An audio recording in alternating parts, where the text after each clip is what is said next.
Chapter 1038. The most painful thing in the world is to realize that you will never be able to catch up with your enemy in a few lifetimes. At this moment, Ian is already completely ashamed. He looked at Alex with tears and choked up, "Alex, I take it, I really take it, you kill me, I am tired of the world, and I am tired of myself. Please let me out." Alex nodded and looked at him seriously. "Ian, of all the people who are going to die today, your crime is the lightest. But also among everyone who is going to die today, everyone commits a capital crime, of course. Including you. I hope you can have a good baby in your next life." Ian smiled miserably and said, "In my next life? After hearing you just finished your story, I suddenly felt that a person like me might be born with a hard life. If you give me another life, I can't do it. Still an orphan, maybe it's still a stinking silk in the eyes of a few people." Alex nodded with a flat expression and said, "In this case, then I hope you can be a good person in your next life."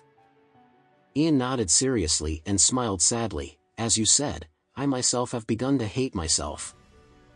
I hope I can be a good person in my next life." After that, his whole person was calmer.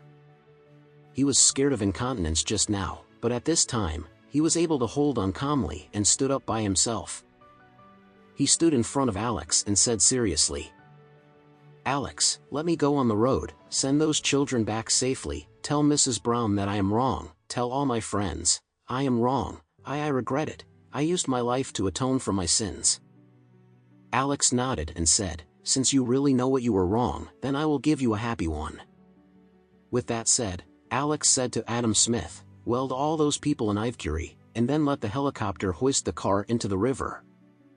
"Good master." The helicopter took off again. The core member of the beggar gang and Mandas's family kept crying out the last despair. Everyone was struggling hard, but at this time not only they were welded to death, but the car was also welded to death. It was impossible for them to escape. Then the helicopter simply threw the car full of sins into the river. This car made a rapid bubble on the surface of the river, and then it sank completely to the bottom of the river. Alex turned his head to look at Ian at this time, and said lightly, "I promise to give you a pleasure, not to make you die as painful as they did." Ian smiled miserably and nodded, "Thank you, Alex." Alex nodded slightly, and said to a man in black next to him, "Take him to the bridge and give him something simple." The man in black nodded, "Good master." Before the man in black could get started, Ian staggered towards the bridge. He climbed onto the guardrail, turned to Alex and said, "Alex, give me a good time." Alex looked at the man in black and nodded slightly. Afterwards, the man in black took a black pistol from his waist and aimed it at Ian's forehead. Bang! A bloody flower burst out of the back of Ian's head. Immediately afterwards, his body leaned back, fell off the bridge, plunged into the river, and was instantly swallowed by the rolling river.